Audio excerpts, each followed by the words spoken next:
Tata sons ने air India का मालिकाना हक 68 साल बाद एक बार फिर हासिल कर लिया है। सरकार ने शुक्रवार को टाटा के एयर इंडिया के लिए लगाई गई बोली जीतने की घोषणा कर दी।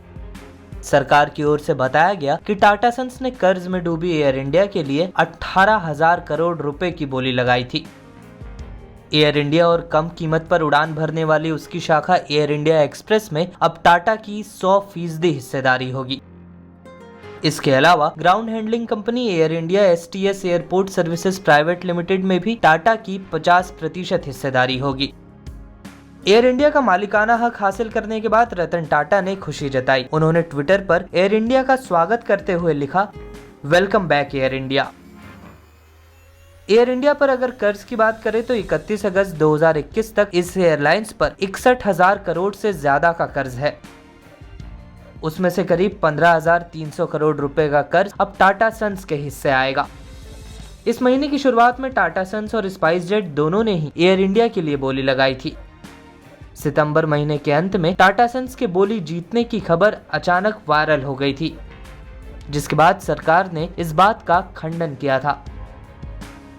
एयर इंडिया को खरीदने के लिए कुल 4 कंपनियों ने बोली लगाई थी, लेकिन अंत में मुकाबला टाटा और स्पाइस जेट के बीच ही था। खबरों के मुताबिक एयर इंडिया करीब 70,000 करोड़ का घाटा झेल रही है और सरकार को भी इसकी वजह से रोजाना करीब 20 करोड़ रुपए का नुकसान हो रहा है। वर्तमान में एयर इंडिया में करीब 12,000 लोग काम करते हैं। इनमें से 8,000 एयर इंडिया के पक्के कर्मचारी हैं, जबकि 4,000 कॉन्ट्रैक्ट के तहत कंपनी से जुड़े हुए हैं। सरकार की शर्तों के मुताबिक मालिकाना हक मिलने के 1 साल तक टाटा सन्स एयर इंडिया के किसी भी कर्मचारी को निकाल नहीं सकेगा। मोदी सरकार ने इससे पहले 2018 में भी एयर इंडिया को बेचने की कोशिश की थी, लेकिन उस वक्त सरकार की तमाम शर्तों की वजह से कोई खरीदार तैयार नहीं हुआ था। अपने उतार चढ़ाव भरे वित्तीय लेन देन के बावजूद एयर इंडिया के पास अब भी घरेलू हवाई अड्डों पर करीब 4,400 और अंतर्राष्ट्रीय स्तर पर 1,800 लैंडिंग और पार्किंग स्लॉट उपलब्ध है।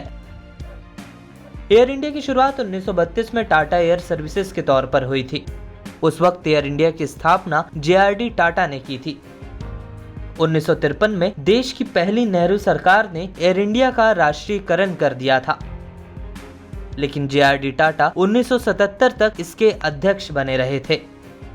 इस वीडियो में फिलहाल के लिए इतना ही। देश दुनिया की तमाम ताजा तरीन खबरों के लिए लोकमत हिंदी को सब्सक्राइब करें। अगर यह वीडियो आप फेसबुक पर देख रहे हैं तो हमारे पेज को फॉलो करना न भूलें।